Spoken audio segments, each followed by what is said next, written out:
오늘 여호수아 1장은 배경이 약간은 어두운 분위기 안에서 시작을 합니다. 여호수아 1장 1절 말씀 같이 한번 읽어보겠습니다. 여호와의 종 모세가 죽은 후에 여호와께서 모세의 수종자 눈의 아들 여호수아에게 말씀하여 이르시되 아멘. 여호와의 종 모세가 죽은 후에 이렇게 시작하죠. 여호와의 종 모세가 죽은 후에 모세의 죽음으로 여호수아는 시작을 합니다. 모세는 잘 아시는 것처럼 대단한 민족의 지도자였죠. 우리가 읽어만 봐도 성경을 읽어만 봐도 모세라는 사람이 참 그들에게는 대단한 사람이었구나 이렇게 느껴지는 것처럼 그 이스라엘 지금 여호수아 이 시대가 시작하는 이때 모세는 그들에겐 더더욱 특별했습니다. 여기는 40년 광야 생활이 지난 이후이기 때문에 불순종했던 그 부모의 세대들은 다 떠난 거죠. 그래서 20세 미만, 그러니까 어린 나이에 모세를 이렇게 만났던, 그리고 광야 시간에 태어난 그 자녀들이 만난 모세입니다. 그러니까 모세는 그 지금 광야 이 여호수아 시대의 그 사람들에게 영적인 지도자이면서 동시에 아버지 같은 그런 존재입니다. 육신의 아버지가 있지만 자기를 어릴 때부터 그리고 태어났을 때부터 그 민족을 지도한 모세는 그들에게 영적인 지도자일 뿐 아니라 정말 지도자의 영역을 넘어선 아버지와 같은 그런 너무 소중하고 대단한 그런 인물이죠. 그런데 그 모세가 세상을 떠났습니다. 여러분, 우리도 이러한 안타까운 이별을 경험을 하죠. 늘 내 곁을 지켜주고 든든한 버팀목이 되어주었던 그런 소중한 분들이 어느 날 갑자기 하나님의 부르심을 받기도 합니다. 그럴 때 우리가 감당할 수 없는 슬픔이 오기도 하고 또 이것을 어떻게 우리가 이겨나가야 하나 하는 그런 암담한 마음이 들기도 합니다. 더더욱 모세가 떠났을 때 그 백성들은 큰 충격을 받았습니다. 왜 그러냐면 모세가 떠나기 전까지 그 기력이 쇠하지 않았기 때문에 그렇죠. 신명기 34절 7절 말씀 읽어보겠습니다. 모세가 죽을 때 나이가 120세였으나 그의 눈이 흐리지 아니하였고 기력이 쇠하지 아니하였더라. 아멘. 모세는 복을 받은 사람입니다. 왜냐하면 노년에 병약하여서 고생한 것이 아니고 그는 하나님이 부르실 때까지 여기 있는 것처럼 눈이 흐리지 아니하였고 정말 특별한 은혜를 하나님 주셨죠. 나이가 먹으면 눈이 흐려지기 마련인데 눈이 흐려지지 아니하였고 그는 기력도 쇠하지 아니하였습니다. 그러니까 이건 그가 살아있는 120세 동안 정말 하나님이 주신 축복인데 떠난 그 모세는 그렇다 할지 몰라도 남아있는 백성들의 입장에서 볼 때는 너무 갑작스러운 거예요. 왜냐하면 점점 기력이 쇠해지면서 이제 돌아가실 때가 되었나 보다 하면서 마음의 정리를 할 수 있었다면 그러지 않았을 텐데 분명히 하나님께서 모세를 이 광야 시대까지만 사용하실 거라는 것을 그들도 어느 정도 감을 잡았을지 몰라도 저 모세를 보면 그 모세의 기력이 쇠하지 않고 지금까지 저렇게 나이가 무색할 정도로 펄펄하신데 조금 더 사시겠지, 우리와 함께 하시겠지 하는 생각을 백성들이 안 했을 수 없습니다. 그런데 어떻게 되었어요? 기력이 쇠하지 아니하고 눈도 흐리지 않았던 그 모세를 하나님이 딱 때가 되니까 그 가나안의 경계선에서 모세를 불러가셨어요. 그러니까 죽음이라는 건 사실 누구에게나 다 찾아오는 겁니다. 기력이 강하다고 쇠하지 않는다고 해도 때가 되면 어때요? 다 하나님이 부르시는 때가 있습니다. 이러한 상황에서 영적인 아버지를 잃은 것 같은 그 슬픔이 있었을 것이고 그 상실감, 그리고 앞으로 우리를 지도해 준 모세가 사라진 상황에 우리를 어떻게 누가 이끌어 갈 것인가 하는 그 불안감이 이스라엘 백성에게 굉장히 강력하게 있었을 겁니다. 그때 하나님께서 부른 사람, 여호와의 종 모세가 죽은 후에 모세의 수종자 눈의 아들 여호수아. 수종자, 이전 성경에는 시종이라고 나왔죠. 모세의 종, 모세의 따르던 조수, 보조자 그런 뜻입니다. 그 여호수아에게 하나님의 말씀이 임했습니다.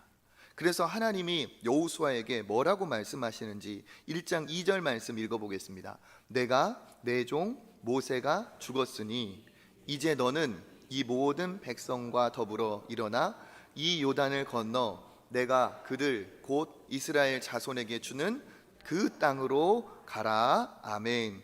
모세가 죽었으니 이제 너는, 그러니까 모세의 뒤를 이을 사람은 누구라는 거예요?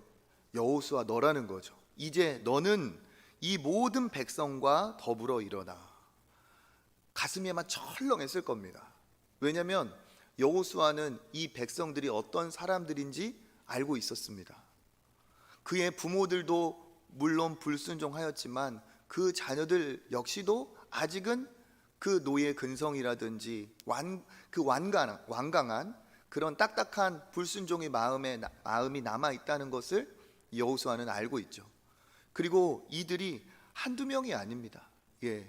나올 때 장정막 60여 명, 60만 정도라고 했으니까 최소 1, 200만의 어마어마한 규모의 그 백성들입니다. 그러니까 이들을 생각할 때 이 모든 백성들과 더불어서 가라고 하는 그 말에 여호수아는 굉장히 불안했을 겁니다. 그리고 이 요단을 건너가, 그 당시에 물이 흐르는 그 요단강을 건너가는 것도 이 많은 사람을 데리고 어떻게 건너갈 것인가 하는 두려움이 있었을 것이고, 또 곧 그들 이스라엘에 주는 그 땅으로 들어가라 했지만 그 땅은 비어있는 땅이 아니었어요. 그 땅은 가나안 거민들이 정착해서 살고 있는 땅이었습니다. 다 성을 짓고 요단강을 건너가면 제일 먼저 만날 그 성은 여리고성이었습니다. 여리고성은 잘 아는 것처럼 굉장히 풍성한, 정말 부유한 번성한 성이었습니다. 이름이 여리고여서 그렇지 절대 여리고 좀 그런 성이 아니었어요.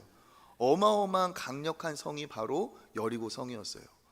그 당시 기록으로 보면 여리고성은 그 성이 그 이중으로 되어 있다고 했습니다. 그러니까 철옹성이에요. 지금으로 말하면 그 철의 요새에 그 사람들이 굉장히 털을 잡고 강력한 거민이 되어 있다는 것을 가서 직접 정탐해본 이 여호수아는 누구보다도 잘 알고 있었습니다. 40년 전에 갈 때는 자기가 청년이었겠지만 지금은 이제 고령의 어른이 되어 있죠. 그런 여호수아가 지금까지 이 일을 내가 한 번도 역할을 하지 못했는데 감당할 수 있을까 하는 불안감이 있었을 겁니다. 그 전까지는 누가 있었어요? 모세가 있었습니다. 그러니까 모세가 있었기 때문에 여호수아 자기는 이 나이가 될 때까지 뭐만 하면 돼요? 시키는 것만 하면 됩니다. 책임은 누가 집니까? 모세가 집니다. 백성들이 막 화가 나서 불순종할 때도 자기를 찾아온 게 아니고 모세를 찾아가요. 모세한테 따지고 모세한테 막 화를 내고 그랬어요. 하나님 앞에 부르짖으면서 하나님 앞에 간구했던 것도 모세였습니다. 그 광야 생활을 거치면서 여기까지 올 때까지 자기는 책임자가 아니었어요. 시키는 것만 하면 되었습니다. 근데 지금은 어떻게 되었습니까? 모세가 사라졌어요.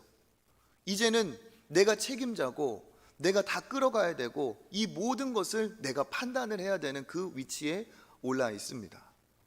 이것을 생각할 때 여호수아는 정말 불안하고 초조하지 않을 수가 없었겠죠. 이 여호수아에게 찾아온 그래서 감정이 무엇이냐? 두려움입니다. 두려움. 뒤에 보면 우리 오늘 봉독한 말씀처럼 왜 하나님이 강하고 담대하라 이런 얘기를 계속 반복해서 하시잖아요. 왜 강하고 담대하라고 하나님이 여호수아에게 말씀을 하셨을까? 역으로 생각하면 이 여호수아는 절대 강하고 담대할 수 없는 상황이었고 도리어 두려워서 떠는, 정말 걱정과 염려가 진짜 짓누르는 그런 상황이었다는 사실이죠. 우리도 이럴 때가 있습니다. 우리도 그 전까지 시키는 일만 잘하면 됐어. 그러면 시키는 일만 하면 그냥 성실하다, 저 사람 참 충성되다 이런 얘기 들을 수 있거든요. 그냥 주는 월급 받아서 내가 그냥 살면 되는 거예요. 책임질 필요가 없습니다. 그런데 어느 날 내가 위치가 바뀌고 나에게 어떤 자리와 책임이 주어지면서 그 전까지는 그냥 시키는 것만 하면 되었는데 내가 다 책임지고 감당을 해야 될 때가 누구에게나 찾아옵니다.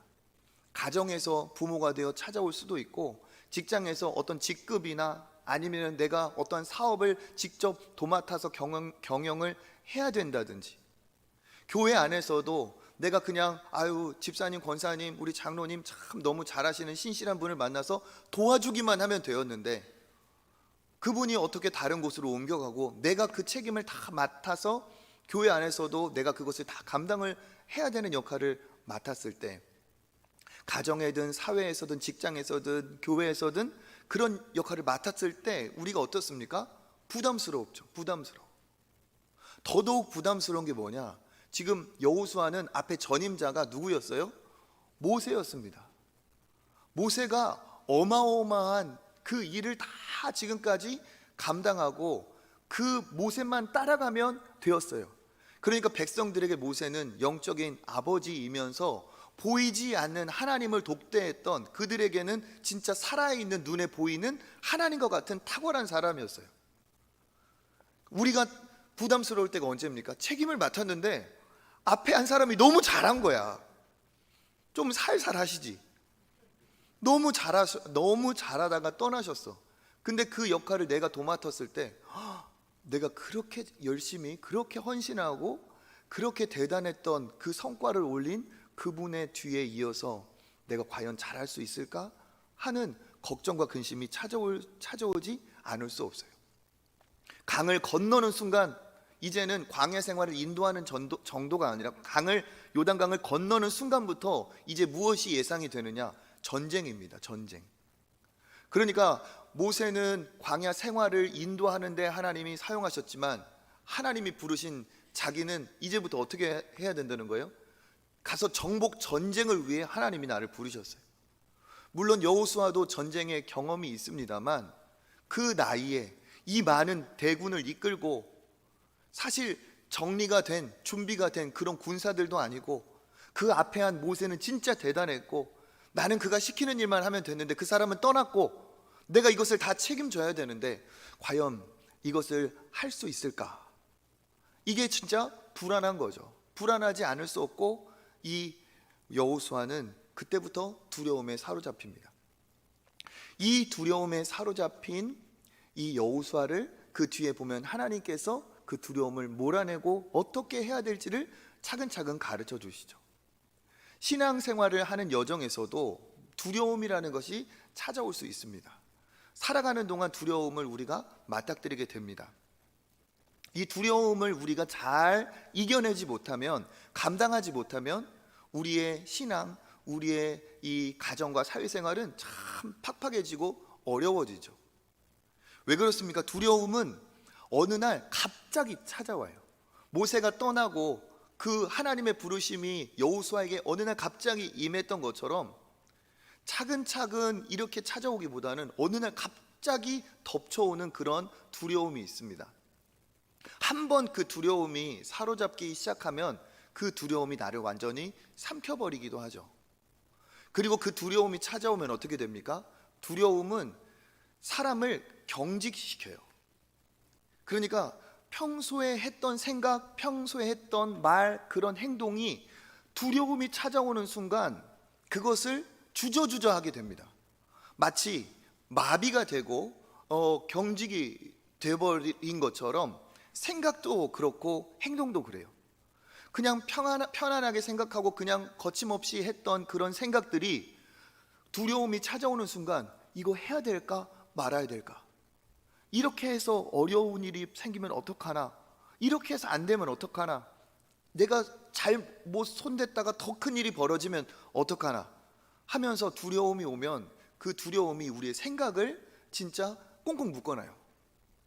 그리고 그 두려움은 어떻게 하느냐? 생각이 묶인 순간 작은 내가 행동까지도 조심스럽게 되고 별것 아닌데도 손이 벌벌벌 떨리면서 내 육신까지 그렇게 두려움에 사로잡힐 수가 있습니다.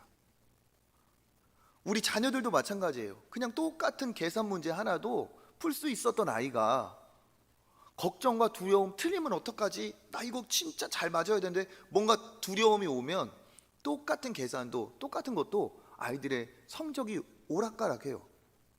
두려움이 찾아오면 자기가 할 수 있는 기량 이상을 발휘하기가 어렵습니다. 오히려 두렵지 않고 큰 무대, 큰 시험에도 경직되지 않고 두려움이 없을 때 오히려 평소보다 더 좋은 성과가 나타나죠. 이렇게 두려움은 우리를 사로잡습니다. 그런데 영적으로 볼 때도 이 두려움은 굉장히 큰 신앙생활의 장애물이에요. 이 신앙생활의 두려움이 적입니다. 적. 왜냐하면 두려움이 찾아오는 순간 우리는 신앙인답지 못한 생각과 말을, 행동을 하게 돼요. 그러니까 사탄 마귀는 우리가 두려워하기를 바라고 있습니다. 두려움거리를 줍니다. 두려워하기를 원하고 있어요. 신앙인에게 두려움이 찾아오면 어떤 일이 벌어지느냐? 하나님이 의심이 돼요. 하나님의 존재가 의심이 되고 하나님의 능력이 신뢰할 수 없어요. 하나님의 전능하심, 하나님의 신실하심, 하나님의 살아계심, 그런 것들이 실제적으로 머리로는 알지 몰라도 실제로 그것에 내가 믿고 행동하기가 어려워요. 두려움이 찾아오면 믿음이 약해질 수밖에 없습니다. 하나님을 잊어버리게 만들어요. 그리고 그 두려움이 우리의 생각과 우리의 행동을 이렇게 얽어매는 것처럼 두려움이 찾아오면 우리의 신앙도 그렇게 꽁꽁 묶여버립니다. 그래서 정상적인 생각과 신앙적인 말과 행동이 나오지를 않아요. 이게 정말 재미있는 게 뭐냐면 경험을 해보셨을 겁니다. 누군가가 참 믿음이 좋은 그런 집사님이었는데 걱정과 근심이 찾아오니까 너무 벌벌벌 하는 거예요. 근데 내가 그분에게 얘기할 때 집사님 믿음으로 우리 합시다, 같이 기도합시다, 내가 그렇게 말을 했는데 내 문제를 갖고는 그렇게 말이 안 나오는 거예요.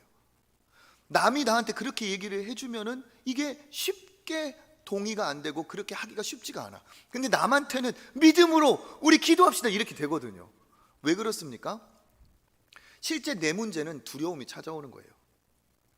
그런데 남의 것을 볼 때는 물론 그 사람을 위한 것도 있지만 상대적인 두려움이 적거든요.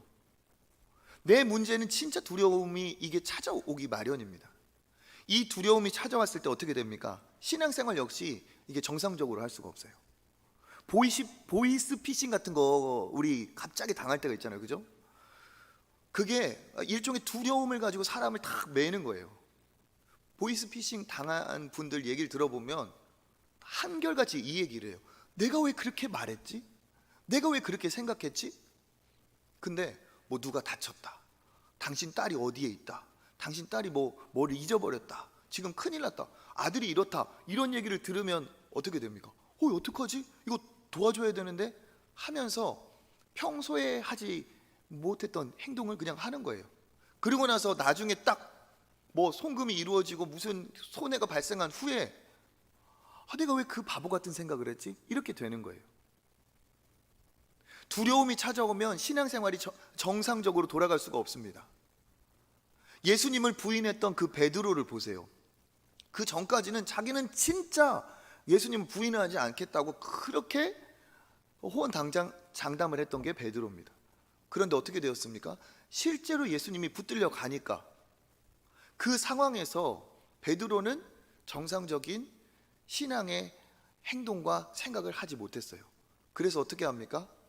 베드로는 예수님을 모른다고 3번이나 거절하고 부인하고 저주했어요. 신앙인이 굉장히 강력한 것 같지만 두려움이 찾아오면 신앙인이 아무리 사자 같다 할지라도 고양이처럼 쪼그라듭니다. 이걸 너무나 잘 알고 있기 때문에 사탄 마귀는 우리를 영적으로 공격을 하는데 무엇을 심어주느냐? 두려움을 심어줘요. 달리 말하면 걱정과 근심.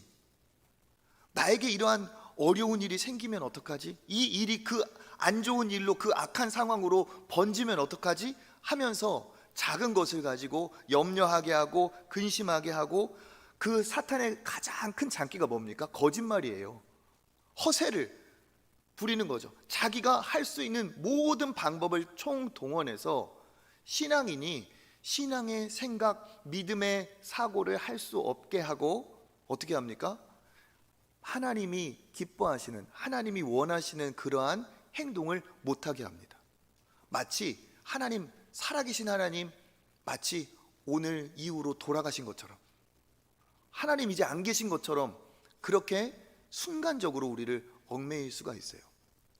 그렇기 때문에 이 여호수아라는 사람도 얼마나 하나님의 기적을 보고 경험한 사람입니까? 그런데 이 여호수아 역시도 그 무거운 책임감과 그 상황 속에 두려움에 빠져버렸습니다. 저는 이 두려움의 문제를 정말 잘 봐야 된다고 생각을 해요. 요즘도 신앙인들이 두려움에 벌벌 떨고 두려움 때문에 믿음의 길을 가지 못하는 사람이 참 많습니다. 믿음으로 살다가 두려움에 한번 꺾이는 경우가 있어요. 특별히 코로나가 오고 이 한국교회의 이 분위기 상황에서 한국교회에 대한 이 평가, 앞으로의 미래를 부정적으로 말하는 사람이 참 많습니다. 해봐도 안 된다, 어렵다, 힘들다, 그렇게 부정적으로 막 얘기를 하면서 뭐라고 하느냐, 각종 데이터든지 각종 어떠한 그러한 핑계거리를 찾아요. 합당한 이유인 것처럼. 그런데 그런 패배감, 그런 두려움, 그런 두려움에 사로잡혀 있는 그 교회, 그 신앙인, 정말 미래가 밝고 더 좋은 긍정적인 열매가 있을 수 있을까요? 절대로 그런 일은 없습니다. 하나님은 우리가 두려움에 벌벌 떨면서 어떠한 전문가들의 의견, 통계, 지금까지 있었던 일을 가지고 부정적인 예견, 하나님은 그것을 원하지 않으세요.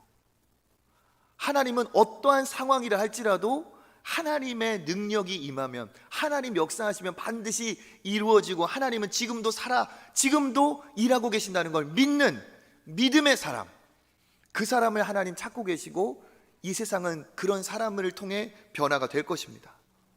운동 선수들도 경기할 때 뭘 합니까? 이미지 트레이닝을 해요. 이미지 트레이닝. 내가 지면 어떡하지? 내가 이 경기에서는 반드시 좋은 활약을 해야 될 텐데, 그런 걱정과 근심이 있으면 절대로 몸이 굳어서 경직돼서 좋은 성과를 낼 수가 없어요. 어떻게 해야 됩니까? 계속 할 수 있다, 좋은 상상, 머릿속으로 이기는 그림, 내가 어떻게 골이면 골을 넣는 그런 상상, 좋은 일이 일어날 것 같은 그러한 기대감으로 내 자신을 어떻게 해야 돼요? 그렇게 이미지를 트레이닝하고 경기장에 나갔을 때와, 지면 어떡하지? 이번에도 그런 일이 생기면 어떡하지? 이렇게 나왔을 때와 천지 차이입니다. 우리의 신앙생활도 마찬가지라는 거예요. 전쟁, 우리는 영적인 뭘 하고 있어요? 전쟁을 하고 있어요. 이때 중요한 게 뭡니까? 전쟁에서 중요한 것은 뭐야? 중꺾마. 중꺾마가 뭔지 아세요? 중요한 건 꺾이지 않는 마음.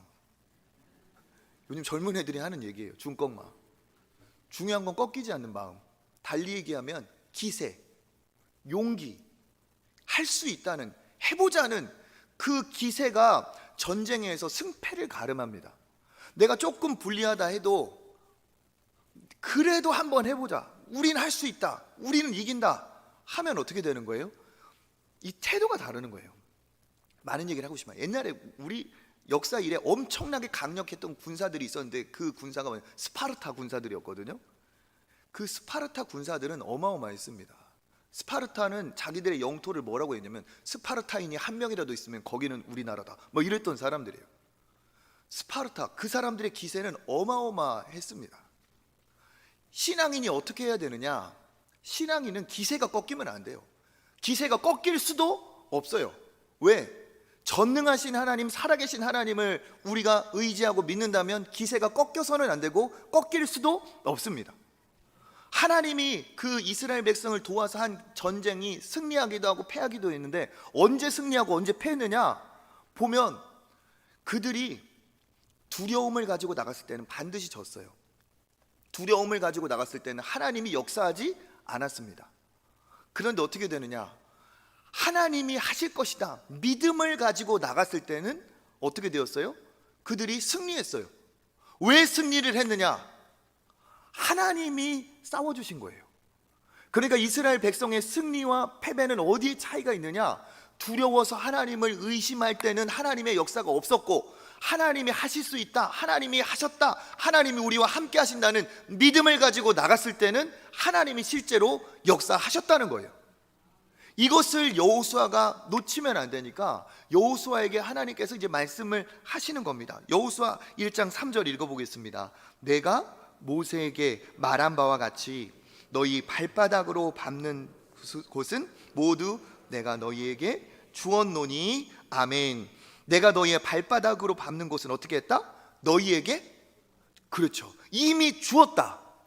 그러니까 뭐 하라는 거예요? 너는 이것을 믿어라, 믿어라. 그러니까 신앙의 승리, 우리가 이렇게 어려운 무거운 책임감을 감당할 때 하나님 앞에 가져야 될 건 뭡니까?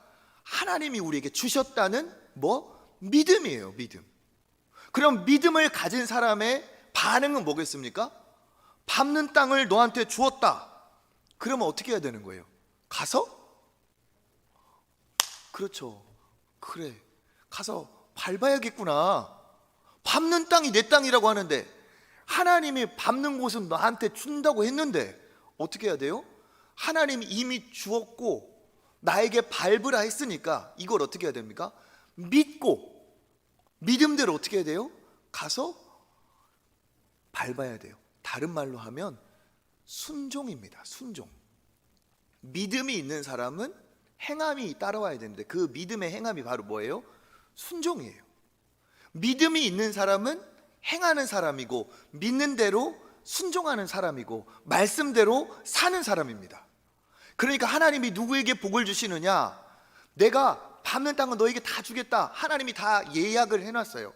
다 오면 뭘 주고 하나님이 다 예약을 해놓고 하나님이 다 돈까지 지불해 두셨어요. 그럼 어떻게 해야 되느냐? 가서 믿고 음식을 주문해서 먹으면 되는 거예요. 가서 밟으면 되는 겁니다. 그러니까 우리가 믿음이 있는 사람의 가장 바람직한 삶의 태도는 뭐냐? 순종이에요. 그러니까 믿음과 순종은 늘 어떻게 하게 되어 있어요? 같이 가게 되어 있습니다. 믿음이 있는 사람은 순종의 사람이에요. 순종의 사람은 그 마음에 뭐가 있어요? 믿음이 있어요. 그러니까 사람들이 잘못 착각을 하는 경우가 있습니다. 하나님 말씀에 순종하라고 하니까 순종은 굉장히 수동적인 삶인가 보다. 순종한다는 것은 굉장히 어떤 지배당하는 그런 피동적인 그런 것으로 생각하기가 쉽습니다. 그런데 그게 아니에요. 신앙의 순종은 하나님의 말씀을 믿고 행하는 적극적인 행동입니다. 주도적인 행동이에요. 너희들은 어떻게 할지 몰라도 나는 하나님이 말씀하셨으니까 이대로 나아가겠다 하는 이 적극적인 신앙의 태도가 순종입니다. 그러니까 순종의 사람은요 굉장히 어떻게 해요? 저돌적이고, 그 사람은 용기가 있고, 그 사람은 담대한 거예요. 왜 그렇습니까? 하나님이 말씀하셨으니까 나는 그대로 행한다. 그런 사람이 옆에 있다면 어떻게 보이겠어요? 야, 저 사람 용기가 있네, 저 사람 심지가 견고하네, 이렇게 되겠죠. 여러분도 말씀에 순종의 사람 되시기를 주님의 이름으로 축복합니다. 하나님은 그걸 말씀하시는 거예요. 뭘 말씀합니까? 지금까지는 모세가 인도했잖아. 백성들에게도 마찬가지. 지금까지 모세가 인도했지, 이제 네 차례다. 그러면서 뭐라고 하는 거예요? 이건 모세가 한 게 아니고 누가 한 거다? 하나님, 내가 한 거다. 이제 내가 너와 함께해서 너하고 같이 가겠다 하면서 우리 5절 말씀 읽어보겠습니다. 시작. 내 평생에 너를 능히 대적할 자가 없으리니 내가 모세와 함께 있었던 것 같이 너와 함께 있을 것임이라. 내가 너를 떠나지 아니하며 버리지 아니하리니 아멘. 여기에서 중요한 부분이 뭡니까? 내가 모세와 함께 있었던 것 같이, 어떻게? 너와 함께. 그러면 끝난다는 거예요. 그러면 어떻게 됩니까? 내가 너를 떠나지 않고 버리지 않겠다. 그러면 모든 것은 게임 끝, 이미. 왜 그렇습니까? 누가 함께 하니까? 하나님이 함께 하니까. 네. 저희 집안 얘기를 하면 저희 집안의 서열 1순위는 바로 접니다. 아빠가 얘기하면 끝, 남편이 얘기하면 끝, 아직까지는. 남편 얘기면 끝이에요. 아빠가 해줄게 하면 끝. 아빠가 오케이 끝. 아빠가 안 돼 끝. 아빠가 하면 끝. 힘들고 어려워 아빠한테 말하면 끝. 다 해결사. 우리 집의 최고 권세자 저. 네, 제가 이름에도 집에서는 목에 힘주고 있습니다. 끝. 문제가 다형해도 아빠가 얘기하는 대로 끝. 아빠가 같이 가면 끝. 그러니까 지금 문제가 여러 가지잖아요. 백성들은 말을 안 들을 것이며 가면 싸움을 해야 되는데 이 요단강을 어떻게 건널 것이며 나는 지금까지 경험이 없고 나는 아직 이제 초보자고 내가 그거 해본 적이 없고 여러 가지 문제가 있잖아요. 그렇죠? 그런데 문제는 다양한데 하나님이 한마디로 끝내신 거예요. 뭘로 끝내냐? 내가 너를 버리지 않고 떠나지 않고 내가 너와 함께 하겠다. 누구와 함께 한 것처럼? 모세와 함께 한 것처럼 내가 너에게 함께 하겠다. 그건 뭐냐? 다 끝난 거라는 거예요. 내가 너하고 같이 가줄게. 네? 우리 집 막내가 이거 때문에 저것 때문에 그럼 아빠가 해줄게. 아빠가 같이 가줄게. 그러면 어떠한 문제 종류를 불문하고 아빠가 같이 한다면 끝. 그렇죠? 그런 것처럼 여호수아가 이 두려움의 이유가 굉장히 많았어요. 이 걱정과 근심의 그 요인들이 상당히 많았어요. 그런데 무엇으로 그 문제가 단번에 해결되었습니까? 문제는 다양한데 해답은 딱 하나였어요. 하나님이 함께 한다고 하니까 끝! 우리의 삶에도 마찬가지라는 거예요. 누구는 경제 문제, 건강의 문제, 자녀의 문제, 관계의 문제, 내 마음의 문제, 여러 가지 문제가 있지만 그 문제는 어디에서 끝나느냐? 하나님 안에서 끝나게 되어 있어요. 모든 인생의 문제, 인생의 방황은 하나님의 품 안에서 끝이 나고 신앙생활의 방황은 교회 정착에서 끝이 납니다. 네.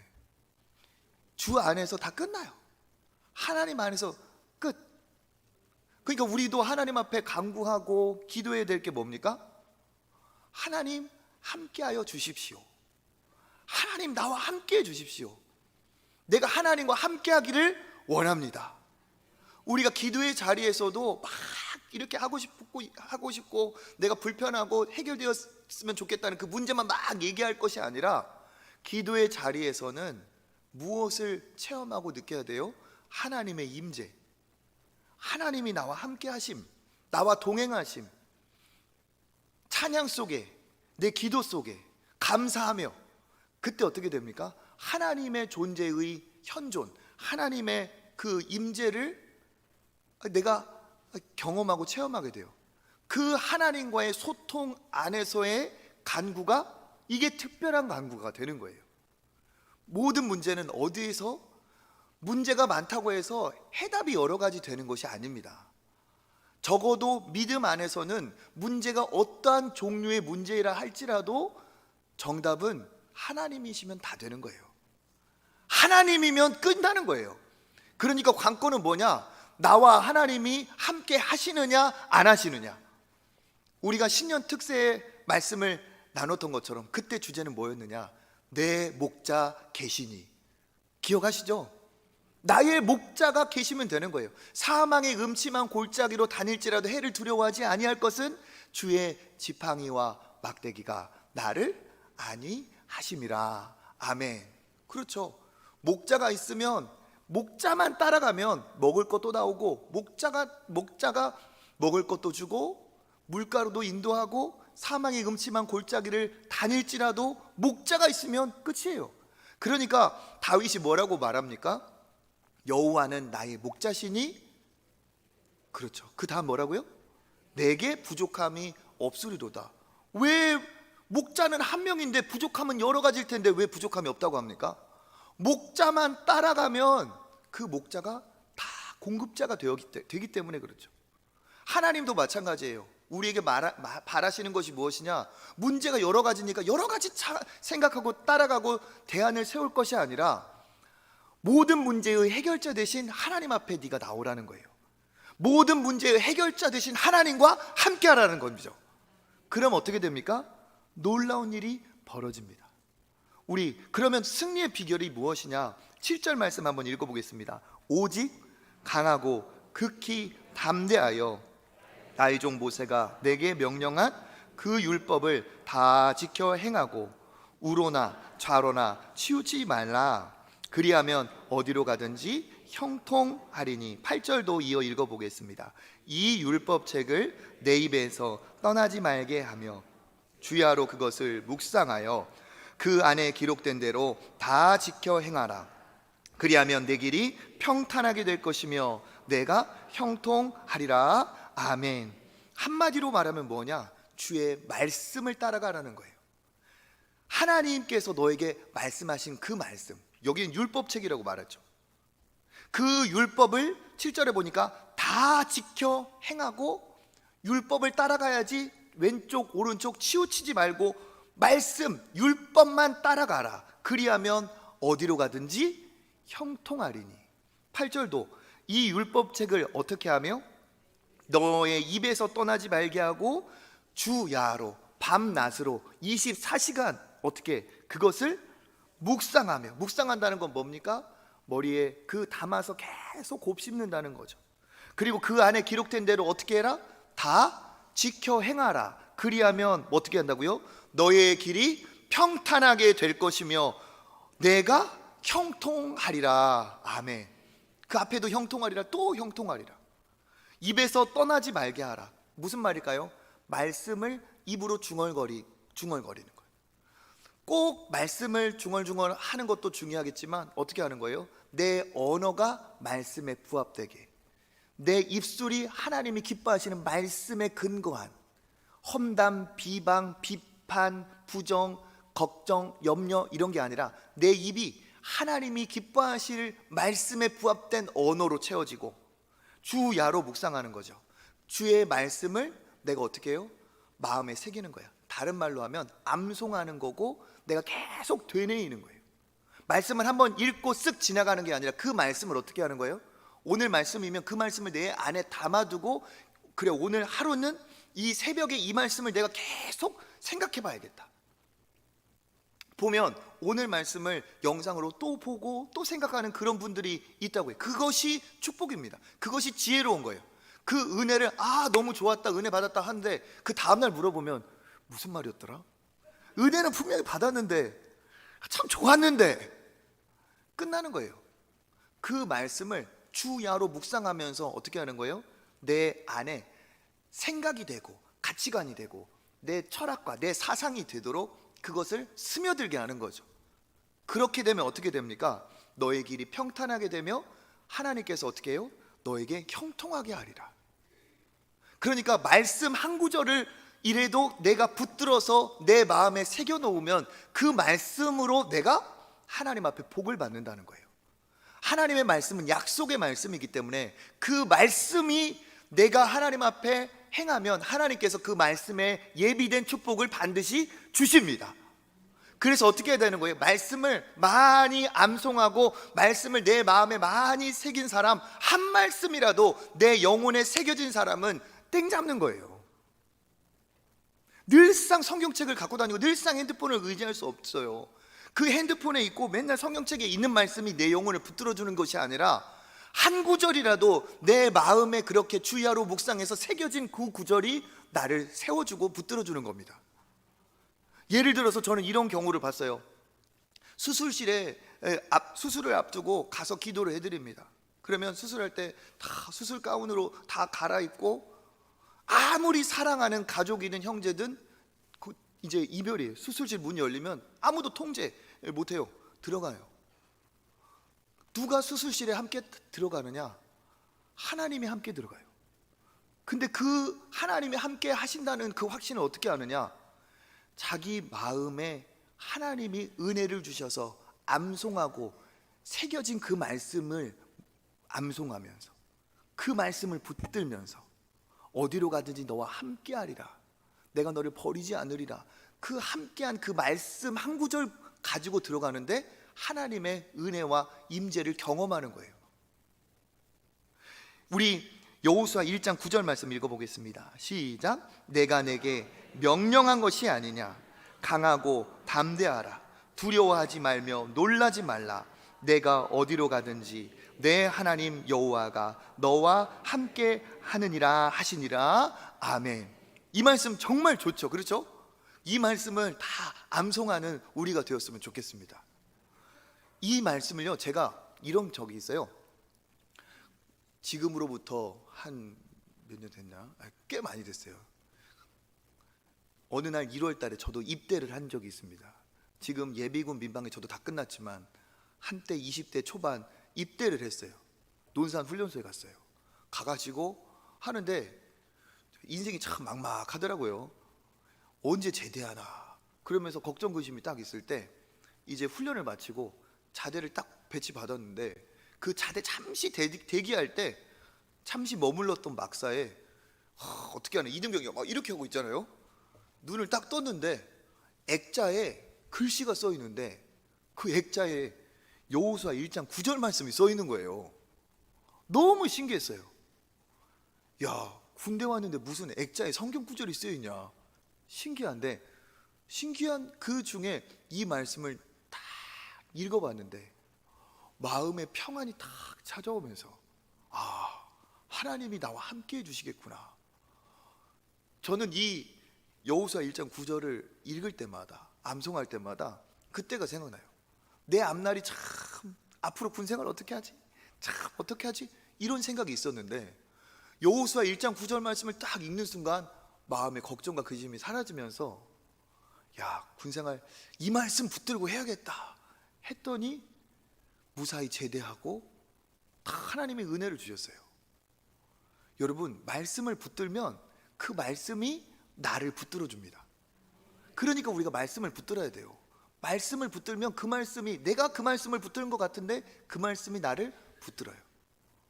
오늘 말씀을 정리합니다. 오늘 말씀을 강하고 담대하라 해서 이 뒤에도 더 자세하게 얘기하고 싶지만 정리를 합니다.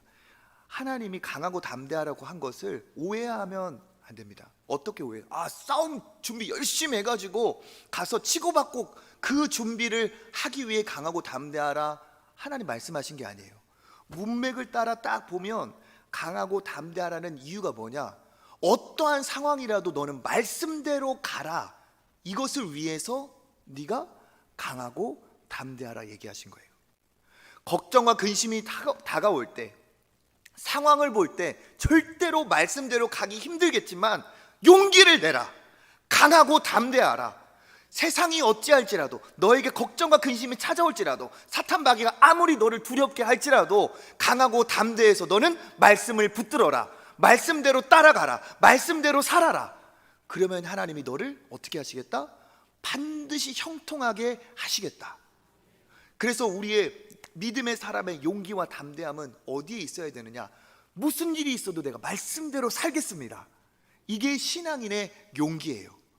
어떠한 상황이라도 여러분이 그렇게 살면 하나님께서 큰 은혜와 응답을 주실 줄 믿습니다.